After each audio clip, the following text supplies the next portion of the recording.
Hello నమస్తే, నేను మీ శ్రీజ. ప్రస్తుతం మనతో పాటు ప్రముఖ వేదిక ఆస్ట్రాలజర్ సురేష్ బాబు గారు ఉన్నారు. ఆయనతో మాట్లాడతాం. నమస్తే సురేష్ గారు. నమస్కారం అండి శ్రీజ. ఇప్పుడు అక్టోబర్ మాసాన్ని కనుక మనం చూసుకున్నట్లయితే సింహరాశి వారికి ఏ విధంగా ఉండబోతుంది అండ్ అలాగే వాళ్ళు ఏ జాగ్రత్తలు వహించాలంటారు? సో అక్టోబర్ మంత్ మనకి 2 నుంచి దానితో పాటు మనకి ఆశ్వేజ మాసం కూడా కలిసి వస్తుంది అనమాట. అంటే రెండు ఆల్మోస్ట్ ఒకేసారి స్టార్ట్ అయినాయని మనం చెప్పుకోవాలన్నమాట. ఈ ఆశ్వేజం అనగానే ఇది పండగలకు సంబంధించి వ్రతాలకు సంబంధించి ఎన్నో విశిష్టతలు కూడా ఈ మంత్ ఇందులో మనకి ఫస్ట్ స్టార్ట్ అయ్యేది దేవీ నవరాత్రులు స్టార్ట్ అవుతాయి. పితృపక్షాలు అయిపోయిన వెంటనే ఆ తర్వాతకి ఇదే మంత్ అమావాస్య కూడా మనకి దీపావళితో ముగుస్తుంది అనమాట. అంటే ఈ మధ్యలో కూడా దాదాపు అన్ని పర్వదినాలే ఉన్నాయని చెప్పేసి విశిష్టమైన మంత్ అని మనం చెప్పుకోవాలి. సింహరాశి వారికి మనకి అక్టోబర్ మంత్ 2024 రాశి ఫలాలు చూస్తుంటే ఎలా ఉందంటే చూద్దాం మనం. ఈ మంత్ చాలా విశిష్టమైనది కాబట్టి సింహరాశి సహజంగా వీళ్ళకి చాలా ధైర్యంగా ఉంటారు, విశాలమైన కళ్ళు, చక్కగా మాట్లాడతారు, చాలా గంభీరమైన లుక్తో అద్భుతంగా ఉండేసి నాయకత్వ పటిమ వీళ్ళకి ఎక్కువగా ఉంటుంది అనమాట. వీళ్ళకి ఈ రాశి వాళ్ళకి మఖ 1, 2, 3, 4 పాదాలు, పుబ్బ 1, 2, 3, 4 పాదాలు, ఉత్తర ఫస్ట్ పాదం. వీళ్ళంతా మనకి ఏమని చెప్పుకుంటారంటే నక్షత్ర బలం ప్రకారం చూసుకుంటాం. అదే పేరు బలం కనుక మనం చూసుకుంటే వీళ్ళ పేరులో మొదటి అక్షరం కనుక చూసుకుంటే మనము ఏం చెప్పాలంటే మా, మీ, ము, మే, మో, టా, టీ, టు, టే ఈ అక్షరాలు లేదంటే మోరార్లస్ ఈ సౌండ్స్ ఉన్న వాళ్ళంతా కూడా మనకి సింహరాశి కింద వస్తారని మనం చెప్పుకోనమాట. ఈ మంత్ మనకు గోచారంలో ప్లానెట్ యొక్క ట్రాన్సిట్ గ్రహస్థితి పొజిషన్ కనుక మనం చూసుకుంటే ఎలా ఉంటుందంటే అక్టోబర్ 16న మనకి సూర్యుడు తులారాశిలోకి వెళ్తూ ఉన్నాడు. తర్వాత బుధుడు వచ్చేటప్పటికి మనకి తులారాశిలో 10వ తారీఖు వెళ్తూ ఉన్నారు. శుక్రుడు వచ్చేటప్పటికి 13 నుంచి వృశ్చిక రాశిలోకి, తర్వాత కర్కాటక రాశిలోకి మంగళుడు, కుజుడు మూవ్ అవుతూ ఉన్నారనమాట. ఇవి మేజర్గా ఉన్న ప్లానెట్స్. ఈ గ్రహస్థితిని బట్టి ఈ చేంజెస్ని కనుక మనం కనుక చూసుకుంటే సూర్యుడు కనుక చూసుకుంటే ఫస్ట్ 15 days మనకి సూక్ష్మ గోచారం లేక లఘు గోచారం అని చెప్తాం. దాని ప్రకారం కనుక చూసుకుంటే వీళ్ళకి సూర్యుడి వల్ల ధనలాభం కలుగుతుంది, తర్వాత కుజుడి వల్ల భూలాభం కలుగుతుంది, బుధుడి వల్ల ఫైనాన్షియల్గా ఆర్థికంగా చాలా బాగుంటుంది, తర్వాత శుక్రుడి వల్ల ప్రాస్పెరిటీ కలుగుతుంది. మనం కనుక చూసుకుంటే వీళ్ళకి ఫస్ట్ 15 days చాలా అద్భుతంగా ఉందని మనం చెప్పుకోవాలి. అదే తర్వాత కనుక చూసుకుంటే అంటే మనకి 16th 17th సూర్యుడు మారుతూ ఉన్నాడు కాబట్టి ఆ తర్వాత కనుక చూసుకుంటే సూర్యుడి వల్ల సక్సెస్, లక్ష్మీదేవి వస్తుంది వాళ్ళకి. కుజుడి వల్ల కనుక చూసుకుంటే కొంచెం హెల్త్ రిలేటెడ్ కాంప్లికేషన్స్ ఎక్కువగా ఉన్నాయి. బుధుడి వల్ల చూసుకుంటే శత్రువుల వల్ల కొంచెం ఇబ్బంది పడే అవకాశం ఎక్కువగా ఉంది. అదే శుక్రుడి వల్ల చూసుకుంటే ఫ్రెండ్స్ ద్వారా ప్రాస్పెరిటీ, గ్రోత్ అంతా ఉందన్నమాట. ఈ విధంగా మనకు చూపిస్తుంది. అక్టోబర్ 15th వరకు అయితే బాగుంది. ఇంకా 16, 17 చూసుకుంటే మాత్రం కొంచెం ఆరోగ్యం విషయంలో జాగ్రత్తగా ఉండాలి. కరెక్ట్ కొంచెం ఆరోగ్య విషయంలో జాగ్రత్త కావాలి. మనం వివరాలుగా సూర్యుడు కనుక మనం చూసుకుంటే ఈ నెల 17వ తారీఖు కనుక చూసుకుంటే వాళ్ళకి 3rd హౌస్లో ఉండటం వల్ల ఈ రాశి వాళ్ళకి చాలా శుభ సూచకం అని మనం చెప్పుకోవాలన్నమాట. ఏ విధంగా శుభ సూచకం అంటే వీళ్ళకి మంచి ఆరోగ్యం ఉంటుంది, నిత్యం సంతోషంగా ఉంటారు, బంధుమిత్రులతో బాగా కలిసి ఉంటారు, ధనలాభము, సంతాన సౌఖ్యము, ఇష్టమైన కోరికలు తీర్చుకోవటం, ఇవన్నీ మనకి సూర్యుడు వచ్చేటప్పుడు చాలా అనుకూలంగా ఉన్నాడు. అదే సూర్యుడు కొన్ని విషయాల్లో కొంచెం ఇబ్బంది పెట్టే అవకాశంగా కూడా ఉంది. వీళ్ళకి పెద్దలతో విరోధం వచ్చే అవకాశం ఉంది. పర్టికులర్గా ఫాదర్ రిలేటెడ్ విషయంలో ధనధాన్యం పోగొట్టుకోవటం, లేదంటే అంతకుముందు ఏమైనా మంచి పనులు చేస్తుంటే ఆ వ్రతాలు అలాంటి భంగమయ్యే అవకాశం ఎక్కువగా ఉంది, ధననాశనం ఎక్కువగా ఉంది, అపాయం కూడా కలిగిస్తుంది అనమాట. సో వీళ్ళకి సూర్యుడు వచ్చేటప్పటికి మిక్స్డ్ రిజల్ట్ ఇస్తున్నారు మనం చెప్పుకోవాలి. మనకి కుజుడి కనుక మనం చూసుకుంటే వీళ్ళకి 12th హౌస్లో ఉన్నారండి. 3వ ఇంటిని తర్వాత 7th హౌస్ను చూడటం వల్ల ఇక్కడ కూడా వీళ్ళకి కుజుడు కొంచెం మిక్స్డ్ రిజల్ట్ ఇస్తున్నాడు అని చెప్పుకోవాలన్నమాట. ప్రస్తుతం ఏ విషయానికి అనుకూలంగా లేదంటే వీళ్ళకి స్త్రీలతో గొడవలు అయ్యే అవకాశం ఎక్కువగా ఉంది. తర్వాత శరీరానికి పీడ, తర్వాత మనకి పలుకుబడి తగ్గిపోవటం, వ్యాధులు రావటం, రోగాలు భారీ పడటం, బంధువులతో ద్వేషం, ఇవన్నీ ఇస్తున్నమాట. అదే కుజుడు వచ్చేటప్పుడు 7వ ఇంట్లో ఉండటం వల్ల ఏమవుతుందంటే ఇబ్బంది కలిగించే మాటలు వింటూ ఉంటారన్నమాట. తర్వాత పుత్రులతోటి, సోదరులతోటి వివాదం, భార్యతో మాట పట్టింపులు, వ్యాధి, అనారోగ్యం, నేత్ర ఉదర వ్యాధులు, వీటికి సంబంధించిన ప్రాబ్లమ్స్ కలిగిస్తూ ఉంటారు.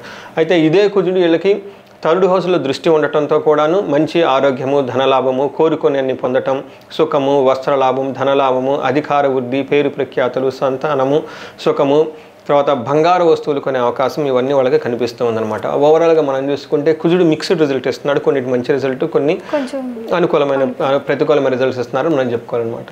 మనకి వీళ్ళకి శుక్రుడు కనుక చూసుకుంటే ధనకారకుడు, భోగకారకుడు, వీళ్ళకి చాలా చక్కటి మంచి పొజిషన్లో వస్తున్నాడు 4th తర్వాత అని చెప్పుకోవాలి. ప్రస్తుతం ఉన్న స్థితిలో కనుక చూసుకుంటే వస్త్రలాభం చూపిస్తుంది, మంచి ఆరోగ్యము, గురువులపై భక్తి, స్వధర్మమును పాటించుట, అనుకున్న పనులను సాధించుట, మిత్రలాభము, సుఖము, సంతోషము, పెద్దలపై గౌరవము, అభివృద్ధి, ఇవన్నీ చూపిస్తూ ఉన్నాడు. 9th హౌస్లో ఆస్పెక్ట్ ఉండటం వల్ల సో వీళ్ళకి ఏంటంటే ఓవరాల్గా చూసుకుంటే కుజుడు కొంచెం ఇబ్బంది పడుతుంది. శుక్రుడు వాళ్ళని బ్యాలెన్స్ చేయటం వల్ల మనం చెప్పుకోవాలంటే ఈ రాశి వాళ్ళకి 80% చాలా బాగుందని చెప్పుకోవాలి మనం.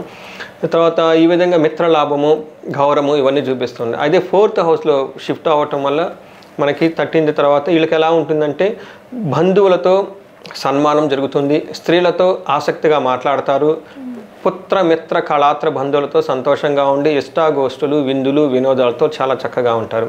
వీళ్ళకి 10th హౌస్లో కూడా ఆస్పెక్ట్ ఉండటం వల్ల ఉద్యోగంలో కొంచెం బాగా పొలిగి ఉన్నతంగా ఉంటారు. తర్వాత తగాదులు అవన్నీ లేకుండా స్త్రీల వల్ల సౌఖ్యంగా ఉంటారు. సో టోటల్గా చూసుకుంటే ఈ మంత్ అంతా ప్రతి గ్రహం వీళ్ళకి చాలా బాగుంది. వీళ్ళకి అనుకూలమైన ప్రతికూల పరిస్థితులు చాలా తక్కువ ఉన్నాయని మనం చెప్పుకోవాలన్నమాట. సో ఈ ఆశ్వేజ మాసంలో వీళ్ళు చక్కగా ఈ సమయాన్ని సద్వినియోగం చేసుకోవాలని మనం కోరుకుందాం. తర్వాత నక్షత్రం ప్రకారం కనుక చూసుకుంటే మఖా నక్షత్రం వాళ్ళకి చాలా విషయాల్లో బాగుంది. 1-2 విషయాల్లో మాత్రం జాగ్రత్తగా ఉండాలి. ఫస్ట్ జాగ్రత్తగా ఉండే విషయం మనం చూద్దాం. వీళ్ళకి ఏదో ఒక పనిలో October 15th నుంచి October 20th వరకు హాని జరిగే అవకాశం ఎక్కువగా ఉంది కాబట్టి కొంచెం జాగ్రత్తగా ఉండాలి. తర్వాత October 28th వరకు భయం కొలిపే సిచ్యువేషన్లు వచ్చే అవకాశం ఉంది. తర్వాత October 15th నుంచి మంత్ ఎండ్ వరకు వీళ్ళకి కనుక చూసుకుంటే బంధనం అంటే ఏదో ఒక విషయంలో బంధించబడేసి సందిగ్ధతో ఉండి డెసిషన్స్ ప్రాపర్గా తీసుకోలేక ఇబ్బంది పడే అవకాశం ఉంది. కానీ ఈ టైంలో వీళ్ళని కనుక ఎక్స్పర్ట్స్ని ఒపీనియన్ తీసుకొని పెద్దవాళ్ళని కనుక సంప్రదించి చేస్తే పనిలో విజయం లభిస్తుంది. తర్వాత వీళ్ళకి ఏ విషయంలో కనుక బాగుంది అంటే ధనలాభం చూపిస్తుంది, చక్కగా క్షేమంగా ఉంటారు, విదేశాగమనం అంటే ఫారిన్ కంట్రీస్ వెళ్ళి అక్కడ విజిట్ చేసే అవకాశం ఎక్కువగా కనిపిస్తుంది. వీళ్ళకి ఐశ్వర్యంగా ఉంటారు, భోగంగా ఉంటారు. ఈ మంత్ అంతా వీళ్ళకి చాలా విజయప్రదంగా ఉంటుంది. సో ఈ విధంగా మఖారాశి వాళ్ళకి చాలా అద్భుతంగా ఉందని మనం అనుకోవాలి. నెక్స్ట్ పుబ్బా నక్షత్రం వాళ్ళకి కనుక చూసుకుంటే ఈ పుబ్బా నక్షత్రం వాళ్ళకి 1-2 విషయాల్లో మాత్రం కొంచెం జాగ్రత్తగా ఉండాలి. అది హాని ఏదో ఒక విషయంలో 28 తర్వాత కొంచెం హాని జరిగే అవకాశం ఎక్కువగా ఉంది, జాగ్రత్తగా ఉండాలి. లాస్ట్ 2 days తర్వాత 23rd నుంచి 1 week వరకు ఏదో ఒక విషయంలో సందిగ్ధతో ఉండేసి మెంటల్గా టెన్షన్ పడే అవకాశం ఎక్కువగా ఉంది. ఇవి నెగిటివ్ సైడ్. పాజిటివ్ కనుక సైడ్ చూసుకుంటే వీళ్ళకి చాలా అద్భుతంగా ఉంది. ఏంటంటే ఐశ్వర్యం, అష్టలక్ష్మి వీళ్ళ ఇంటికి వచ్చే టైం వచ్చే అవకాశం ఉంది. వీళ్ళకి క్షేమంగా ఉంటారు. తర్వాత విపరీతమైన ధనలాభం చూపిస్తుంది. ధనలాభం డ్యూయల్ ఫోర్స్ అంటే 2 రకాల సోర్సెస్, మల్టీ సోర్సెస్ మనకు వచ్చే అవకాశం కూడా ఎక్కువగా ఉంది. ఈ విధంగా పుబ్బా నక్షత్రం వాళ్ళకి చాలా బాగుందని మనం చెప్పుకోవాలి. నెక్స్ట్ ఉత్తరా నక్షత్రం వాళ్ళకి మనం చూస్తే వీళ్ళకి ధనలాభం చాలా బాగుంది, విపరీతమైన ధనలాభం ఉంది, ఐశ్వర్యం ఉంది, క్షేమంగా ఉంది. సో ఇవన్నీ చాలా అద్భుతంగా ఉన్నాయని మనం చెప్పుకోవాలన్నమాట. ఇవి కాకుండా కొంచెం హెల్త్ పాయింట్ ఆఫ్ వ్యూలో మనం చూసుకుంటే పూర్వ పాల్గొనే నక్షత్రం వాళ్ళు కొంచెం హెల్త్ రిలేషన్షిప్ విషయంలో కొంచెం కాంప్లికేటెడ్గా ఉంటారు. ఎందుకంటే వీళ్ళకి మృత్యు నక్షత్రాల మీద రాహువు ప్లస్ కేతు శని ఉండటం వల్ల వీళ్ళకి ఒక 10 days మధ్యలో కొంచెం హెల్త్ రిలేటెడ్ కాంప్లికేషన్స్ వచ్చే అవకాశం ఉంది. కాబట్టి తదనుగుణంగా వీళ్ళు ప్లాన్ చేసుకొని చూసుకోవాలి. మఖా నక్షత్రం వాళ్ళు కనుక చూసుకుంటే వీళ్ళకి రాంగ్ డెసిషన్స్ తీసుకునే అవకాశం ఎక్కువగా ఉంది. ఓకే, తొందరపడే నిర్ణయం తీసుకొని తర్వాత రిగ్రెట్ అయ్యే అవకాశం ఎక్కువగా ఉంది. కాబట్టి మఖా నక్షత్రం వాళ్ళు డెసిషన్ తీసుకునే ముందు కొంచెం పెద్దవాళ్ళని కన్సల్ట్ అయ్యి డెసిషన్ తీసుకుంటే బాగుంటుంది. సో ఈ ప్రకారంగా మనం చూసుకుంటే సింహరాశి వాళ్ళకి ఆశ్వేజ మాసంలో అద్భుతంగా ఉందని మన గ్రహస్థితి కనిపిస్తుంది. వీళ్ళు ఈ టయాన్ని మనకి వాళ్ళ గ్రహస్థితి బాగుంటుండటంతో పాటు మనకి నవరాత్రులు కూడా వీళ్ళు చక్కగా చేసుకొని ఆ తర్వాత దీపావళి పండుగను చక్కగా చేసుకొని లక్ష్మీ అమ్మవారు వీళ్ళకి భోగభాగ్యాలని, అష్టైశ్వర్యాలని, విజయాన్ని, శౌర్యాన్ని కలిగించాలని కోరుకుందామండి. సో అదేవిధంగా ఇప్పుడు మనం సింహరాశి వారిని కనుక చూసుకున్నట్లయితే వాళ్ళకి 80% వరకు బాగుందని చెప్పుకోవచ్చు అంటున్నారు. సో ఇప్పుడు ఎవరైనా ఇండివిజువల్గా మిమ్మల్ని కలవాలి, వ్యక్తిగత ప్రాబ్లమ్స్ ఏమైనా ఉండి వాళ్ళు మిమ్మల్ని రీచ్ అవ్వాలి అనుకుంటే ఎలా అంటారు? సో శ్రీజ, ఈ స్క్రీన్ మీద కనిపిస్తున్న నెంబర్ ద్వారా వాళ్ళు మనల్ని కనెక్ట్ అవ్వచ్చు. ఈ సిరీస్ స్టార్ట్ చేసిన ముఖ్య ఉద్దేశం 2. ఒకటి, ప్రతి ఇంట్లో జ్యోతిష్యం తెలిసిన వాళ్ళు ఉండాలి. ఆ ఇంట్లో సుఖానికి చాలా బాగుంటుంది, శోకం అనేది ఉండదు ఎవరికైతే ఈ జ్యోతిష జ్ఞానం ఉంటుందని మన శాస్త్రంలో చెప్పుకున్నారు. రెండోది వచ్చేటప్పటికి వ్యక్తిగతంగా ఎవరైనా కానీ ఎలాంటి ప్రాబ్లమ్స్ ఫేస్ చేస్తున్నా కానీ ఇది మ్యారేజ్ రిలేటెడ్ కానీ ఇంకోటి కానీ సో ఇండివిజువల్ జాతకానికి గోచారానికి డిఫరెన్స్ ఉంటుంది. కాబట్టి వాళ్ళు స్క్రీన్ మీద కనిపిస్తున్న నెంబర్ ద్వారా మనకు కనెక్ట్ అయితే మన వాళ్ళకి కౌన్సిలింగ్ చేయొచ్చు జ్యోతిష శాస్త్రం ప్రకారం. సో చూసారు కదా, మీకు కూడా ఏదైనా వ్యక్తిగతంగా ప్రాబ్లమ్స్ ఉన్నా సార్ని రీచ్ అవ్వాలి అనుకుంటే స్క్రీన్ పైన ఉన్న నెంబర్కి కాల్ చేయండి. అంతేకాకుండా ఈ వీడియోపై మీ అభిప్రాయాన్ని కామెంట్ బాక్స్లో పోస్ట్ చేయండి, లైక్ చేయండి, షేర్ చేయండి.